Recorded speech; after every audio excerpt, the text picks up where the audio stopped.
வணக்கம். சற்று முன் கிடைக்கப்பெற்ற ஒரு மிக மிக முக்கியமான செய்தி ஒன்று வெளியாகி உள்ளது.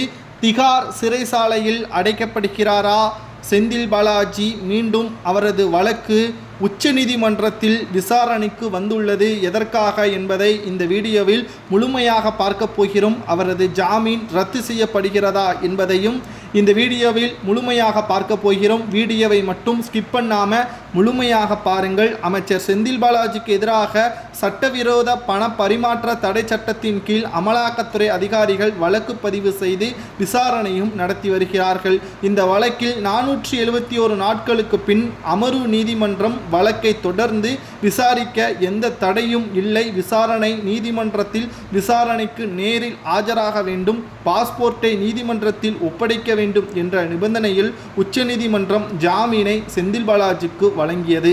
இந்த நிலையில்தான் அமைச்சர் செந்தில் பாலாஜிக்கு எதிராக இருக்கக்கூடிய முறைகேடு வழக்குகளை விசாரிப்பதில் வேண்டுமென்றே தமிழ்நாடு அரசு தாமதப்படுத்துவதாக கூறி ஒய் பாலாஜி என்பவர் உச்சநீதிமன்றத்தில் வழக்கு ஒன்றையும் தொடர்ந்துள்ளார்.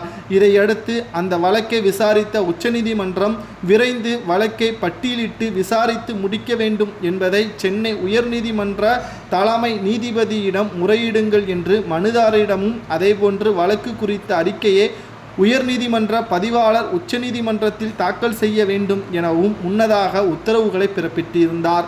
தமிழக அரசு விசாரணை நீதிமன்றத்தை நாடி அனைத்து வழக்குகளையும் ஒன்றாக நடத்தும் உத்தரவை கடந்த அக்டோபர் 1ஆம் தேதி பெற்றுள்ளது.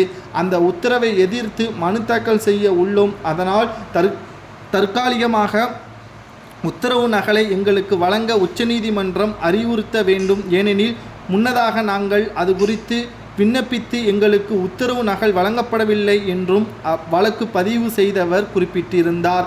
இந்த நிலையில்தான் செந்தில் பாலாஜி அவர்கள் தனது அதிகாரத்தை பயன்படுத்தி சாட்சிகளை அளித்து வருவதாகவும் உடனடியாக அவர் பதவியை பறிக்க வேண்டும், இல்லை என்றால் அவர் ஜாமீனை ரத்து செய்து சிறையில் அடைக்க வேண்டும் என்பதையும் தெரிவித்திருக்கிறார். மேலும் இதுபோன்ற தவறுகள் மீண்டும் எதிர்காலத்தில் நடைபெறாமல் இருக்க வேண்டும் என்றால் செந்தில் பாலாஜிக்கு தகுந்த பாடத்தை புகுத்த வேண்டும். தமிழக காவல்துறையினர் அவரை ராஜ மரியாதை வைத்து செயல்படுவதன் காரணமாக டெல்லி திகார் சிறைச்சாலையில் அவரை அடைத்தால்தான் மற்றவர்கள் தவறு செய்வதற்கு பயப்படுவார்கள் என்பதையும் வழக்கு பதிவு செய்த ஒய் பாலாஜி அவர்கள் தெரிவித்திருக்கிறார். இதை பற்றி உங்களது கருத்துக்களையும், செந்தில் பாலாஜி அவர்கள் பல கோடி முறைகேடு செய்திருப்பதால் அவருக்கு என்ன தண்டனை வழங்கலாம் என்பதை கமெண்ட் வாயிலாக மறக்காமல் கூறுங்கள். நன்றி, வணக்கம்.